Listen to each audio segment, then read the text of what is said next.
நான் அந்த தம்பிகளுக்கு நான் வேலூரில் ஒரு பேட்டி கொடுத்தேன்.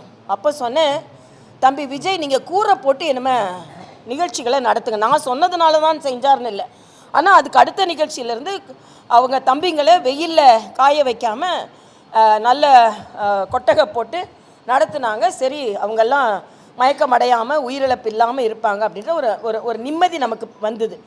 திருப்பியும் பின்னால் போய் ஆக்சிடெண்ட் ஆகிறது நல்லதில்லை. முதல்ல அதை கட்டுப்படுத்த வேண்டும் என்று நான் கேட்டுக்கொள்கிறேன். முதல்ல தமிழ்நாட்டில் ஆட்சிக்கு வந்தால் நம்ம எப்படி கட்டுப்படுத்துவோன்னு இருக்கட்டும், நம்ம கூட்டத்தை எப்படி கட்டுப்படுத்துவோம், நமக்கு பின்னால் வர தொண்டர்களை எப்படி கட்டுப்படுத்துவோம் தம்பி விஜய் அதை முதலில் முயற்சி செய்து ஒரு முன்னுதாரணமாக இருக்க வேண்டும் என்பது எனது கருத்து.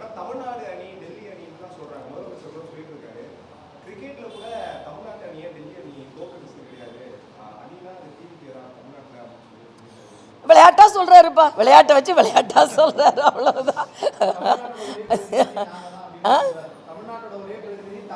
அது கரெக்டு.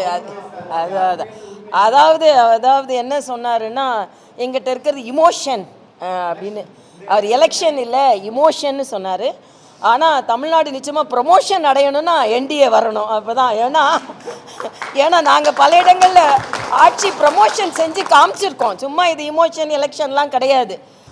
தம்பி விஜய் நல்லாவே பேசினார், காலைல பார்த்தேன். ஆனால் சில கேள்விகள் நியாயமாக கேட்கப்பட்டது. ஏன்னா மாநில அரசால் செய்ய முடியாது என்று தெரிந்தும் நீட் விலக்கு என்று சொன்னீர்களே, நியாயமான கேள்வி. அதே மாதிரி 100 ரூபாய் பெண்களுக்கு மானியம் கொடுக்குறீங்களே, கேஸில் கொடுக்குறேன்னீங்களே, நியாயமான கேள்வி. 4000 ரூபாய்க்கு மேலே கரும்புக்கு கூடுதல் விலை கொடுக்குறேன்னு சொன்னீங்களே, நியாயமான கேள்வி.